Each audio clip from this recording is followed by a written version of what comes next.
咦，喂靚仔，你好濕滯喎！打我同你死緊啊！我同你 check 一 check 嗱，我知唔知點解你咁濕滯啊？唔知，因為你識到佢，同唔同意？同意，覺得自己濕唔濕滯？好濕滯，係非常濕滯定一般濕滯？非常濕滯。嗱，唔使驚，我哋有一個辦法可以解決你咁濕滯。想唔想知道？想你要通過我哋最勁嘅拔罐，係咁呢個拔罐咧可以將你身體所有嘅濕氣全部剷除，包括剷除埋你。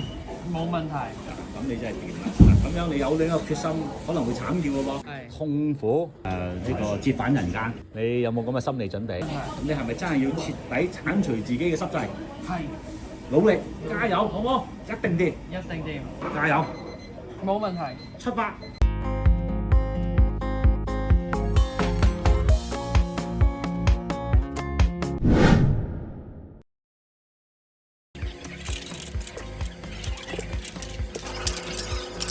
拔罐是一種歷史悠久且功效顯著的中醫療法。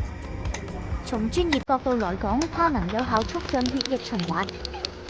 當罐汁附在皮膚上時，會形成局部負壓，使血管擴張，讓血液更順暢地流動，為身體各組織器官輸送充足的氧氣和營養物質，就像給身體的交通網絡進行了一次全面疏通。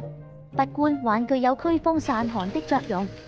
A few moments later，在日常生活中，我們難免會受到風邪和寒邪的侵襲，這些邪氣會在體內積聚，導致身體出現各種不適。拔罐可以通過溫熱和吸附的作用，將體內的風寒之邪排出體外，就如同給身體開啟了一扇排毒窗。對於緩解肌肉疲勞和疼痛，拔罐也有着獨特的功效。長時間的勞作或運動會讓肌肉處於緊張狀態，產生酸痛感。拔罐能夠放鬆肌肉，減輕肌肉的痙攣和僵硬，就像是給疲憊的肌肉做了一次深度按摩。此外，它還能調節身體的氣血平衡，增強身體的免疫力，讓我們的身體保持良好的狀態，更好地抵禦疾病的入侵。